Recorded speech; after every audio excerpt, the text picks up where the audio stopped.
भूतिया जंगल। पुराने समय की बात है। रामनगर नाम का एक गांव था।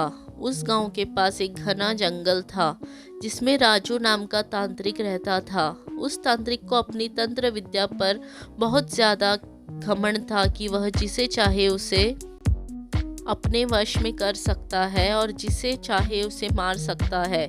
गांव वालों को यह बात पता चल गई कि राजू तांत्रिक अपनी तंत्र विद्या का इस्तेमाल करके गांव के युवकों को एक एक कर के अपने वश में कर रहा है और कुछ समय बाद ही उन्हें मार देता है। एक दिन रात के समय गांव के लोगों ने एक टोली बनाई और उस तांत्रिक को मारने के लिए उसके घर की ओर चल दिए।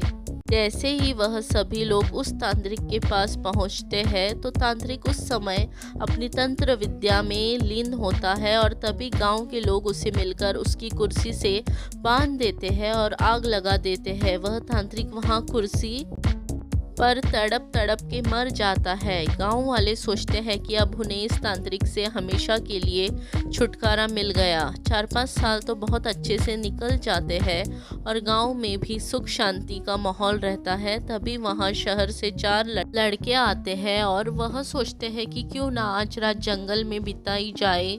लड़के घूमते घूमते उस तांत्रिक के इलाके तक पहुंच जाते हैं। वहां वो लोग देखते हैं कि मकड़ी के जाले लगे हुए हैं। गीदड़ वहां भैंस के मांस को खा रहे हैं। उनमें से एक लड़के का पैर उस कुर्सी से टकराता है और वह देखता है कि यह कुर्सी में कुछ अजीब है। बिना कुछ सोचे समझे वह लड़का उस कुर्सी पर बैठ जाता है और उस लड़के में उस तांत्रिक की आत्मा आ जाती है। आत्मा के आते ही लड़का जोर जोर से चिल्लाता है, अब होगा मेरा इंतकाम पूरा। अब मैं इस पूरे गांव को जलाकर नष्ट कर दूंगा। बाकी के 3 लड़के इस दृश्य को देखते हैं और वह वापस गांव की ओर भागते हैं और गांव के सरपंच को यह सारी बात बताते हैं। सरपंच गुस्से में आकर उन लड़कों की डंडे से पिटाई कर देता है और बोलता है कि तुम्हें किसने बोला उस जंगल में जाने को और उस कुर्सी पर जाकर बैठने को। लड़के माफ़ी मांगते हैं और अपने दोस्त को बचाने की तरकीब पूछते हैं। बताता है कि अगर वह लड़का उस कुर्सी पर से उठ जाए और उस कुर्सी में तुम लोग किसी तरह से आग लगा दो तो शायद तुम्हारा दोस्त उस तांत्रिक की आत्मा के चुंगल से बाहर आ जाए। इतनी ही देर में वह लड़का तांत्रिक की कुर्सी के साथ उड़ता हुआ गांव में आ जाता है। तीनों लड़के तभी एक योजना बनाते हैं और उस व्यक्ति को ढूंढते हैं जिसने पहले तांत्रिक की कुर्सी में आग लगाई थी। तीनों लड़के उस आदमी से गुजारिश करते हैं कि वह कुछ समय के लिए तांत्रिक के सामने आ जाए।